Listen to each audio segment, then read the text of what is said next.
കുരുന്നുകൾ തിരികെ സ്കൂളിലെത്തി. വേനൽ അവധിക്ക് ശേഷം രാജ്യത്തെ വിദ്യാലയങ്ങൾ തുറന്നു. ജൂലൈ 1 മുതലാണ് യുഎഇയിലെ വിദ്യാലയങ്ങളിൽ വേനൽ അവധി ആരംഭിച്ചത്.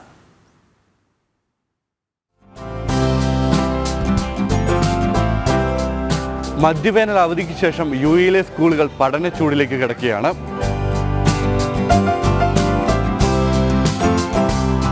രണ്ടു മാസത്തെ വേനൽ അവധിക്ക് ശേഷം ഇന്ന് യുഎഇയിലെ വിദ്യാലയങ്ങൾ തുറന്നു.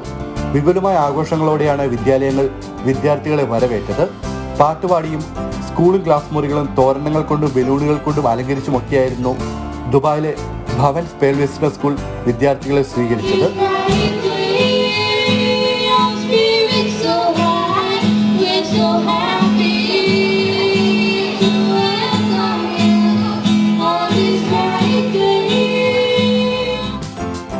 മലയാളി കുട്ടികൾ ഏറെയുള്ള ഏഷ്യൻ കരിക്കുലർ സ്കൂളിൽ 2ാം ടേമാണ് ആരംഭിച്ചത്.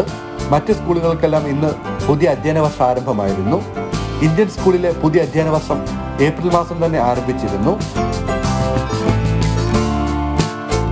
Actually, being a CBSE school, it's a next term. April, May, June നമുക്ക് ക്ലാസ്സസ് ഉണ്ടായിരുന്നു. പിന്നെ നമ്മൾ സെക്കൻഡ് ടേമിലേക്ക് പോവാണ്.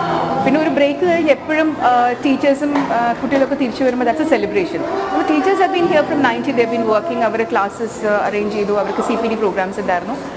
പക്ഷേ building is always empty. The school is empty without children. അപ്പോൾ there are a lot of welcome activities planned for them. ഇപ്പം as you saw at the entrance is a welcome song. ഒരുപാട് activities ഉണ്ട്.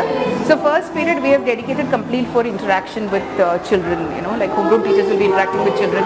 കുറേ പുതിയ കുട്ടികൾ join ചെയ്യുന്നുണ്ട്. അപ്പം അവർക്ക് ബഡീസും പിന്നെ അവരെ വെൽക്കം ചെയ്യാനുള്ള പ്ലാൻസും. That's it. പിന്നെ we are all prepared for the term ahead. ആഘോഷങ്ങൾക്ക് ഇടവേള നൽകി കുട്ടികൾ പഠനത്തിന് തിരക്കിലായി കഴിഞ്ഞു. അതേസമയം രാജ്യത്തെ മുഴുവൻ വിദ്യാലയങ്ങളും തുറക്കുന്നതിനാൽ നിരത്തുകളിൽ വൻ ഗതാഗത ക്രമീകരണങ്ങളാണ് വിവിധ എമിറേറ്റുകളിലെ ട്രാഫിക് പോലീസ് ഒരുക്കിയത്.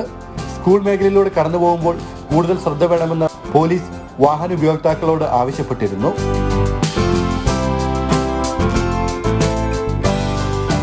ഇനി കുട്ടികൾക്ക് പഠനത്തിന്റെ നാളുകളാണ്.